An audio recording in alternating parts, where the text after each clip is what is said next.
Experts say aviation is a barometer for measuring an economy. One of the ways to check the pulse of an economy is to observe whatever happens to the flow of passenger traffic in the domestic airline industry. At the moment, Nigeria appears to be at a crossroad as international airlines are either leaving the country or reducing their schedule. On the local scene, airlines are not exempt from challenges, especially with the availability of foreign exchange. On this edition of the program, we'll look at a way forward for the industry as we engage an airline economist and former airline boss, Mr. Gbenga Olowo. Thank you so much for joining us on Aviation this week on Channels Television. I'm Bukola Joketumbi, and our flight takes off right now.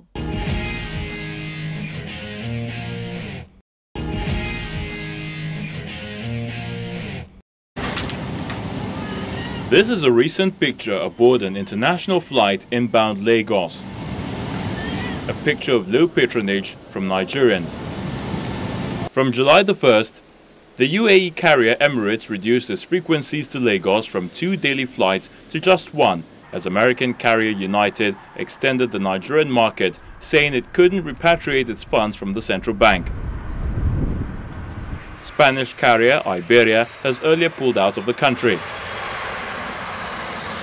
Before now, the International Air Transport Association said the country owed airlines about $575 billion in airfares as of March the 31st, 2016.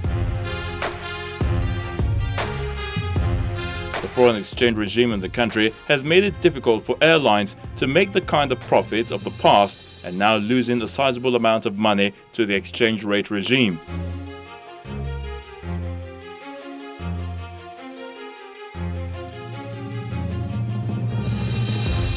On the local front, emerging figures on passenger movement from the Federal Airports Authority of Nigeria indicate that there is a drastic reduction of air travelers to domestic destinations. Of the 8 major scheduled commercial airlines in Nigeria, majority have cut back their routes owing to lack of operational funds, cost of operation, and inadequate equipment.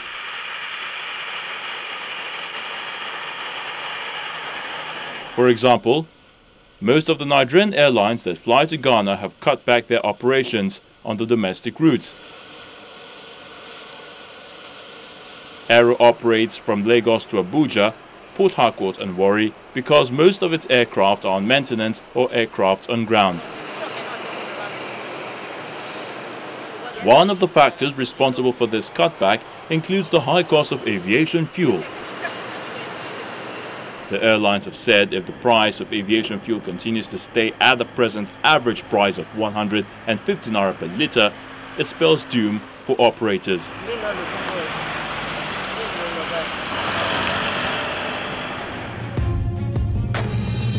Another is the cost of maintenance, driven by Forex, and most airlines have to do the C&D checks in facilities outside the country. These factors is already driving domestic airfares up in the country, while most agents of foreign airlines are insistent on taking dollar payments for fares.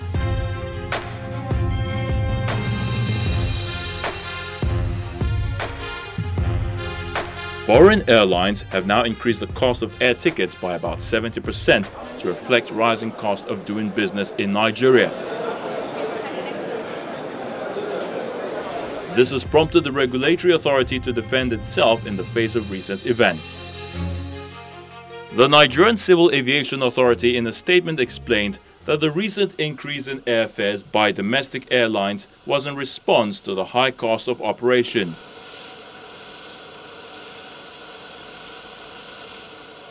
The regulatory body also said it never issued directive to the airlines to increase the prices of their tickets. According to the agency, airfares and sundry charges have been statutorily deregulated and subjected to market forces. However, all air carriers or their agents shall file with the authority a tariff for that service showing all rates, fares and add-on charges, and shall obtain approval from the authority to introduce this.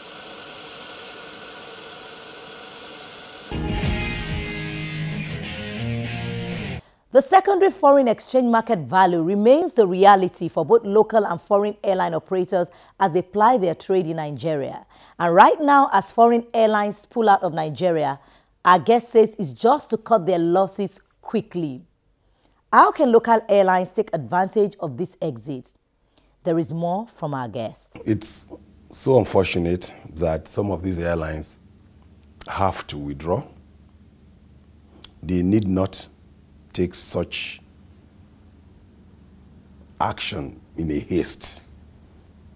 But I won't blame them anyway, because if you can read the body language of government, if you think the body language of government is positive and answers will come very quickly, then you may want to wait a little bit.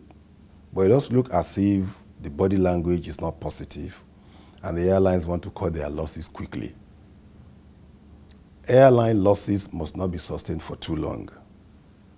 If an airline is selling tickets at the so-called official rate of 199 or so, or 200, and by the time they want to do home remittance, it's about 340, 350, that airline is losing almost 50% of the value. So how long can I sustain such a loss?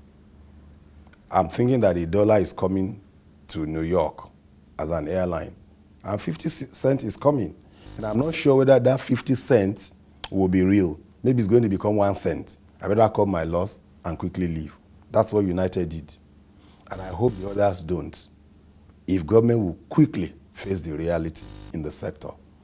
What's the reality? The reality in the sector is that foreign airlines today are providing 90% of the traffic in this country. The foreign airlines. It is not their fault. It is because the Nigerian airlines are not available. The Nigerian airlines that are available today internationally, Arik, Medview, they are producing about 10%. Air Cote d'Ivoire is adding to it, bring it to about 15%. So if these airlines would need their services, without them, the economy will collapse. So we need these airlines. And the reality is that whatever rate they sell, they should be able to repatriate excess of their funds. Don't forget that they've paid the required corporate tax, they paid all the needed tax, they've paid their workers, they've paid all local costs. After paying all local costs, they are expected to repatriate excess of their earnings. They need it at their home base, where their fuel is paid. All their aircraft originate from their home country. 40% of their cost is fuel. So they need the money back there. The fuel they take locally is just for the service to Nigeria. An airline like Air France that had about 600 airplanes, the remaining 599 aircraft is fueled in Paris, and he needs the money. So he has to cut his loss quickly, either to reduce capacity to the market or to quit. But can Nigeria afford that? The answer is no. So the reality is, why fix the rate, the so-called official rate? Why say, hey, you got to remit your money at so rate? When an airline gets to CBN, I want to repatriate at 285. It's not available. It's not available today. It's not available in 2-3 months. In 2-3 months, maybe the rate, the second market, is 300, 350, 370. Therefore, the reality for government in the sector is to say, and IATA itself, IATA should discuss with CBN. The reality is the second market. Allow the airline rate to flow with the second market. And say, if you sell at this rate, that's the rate you repatriate. Therefore, we will sustain the services that we need. When Aviation This Week returns, our guest tells us how local airlines can harmonize their services.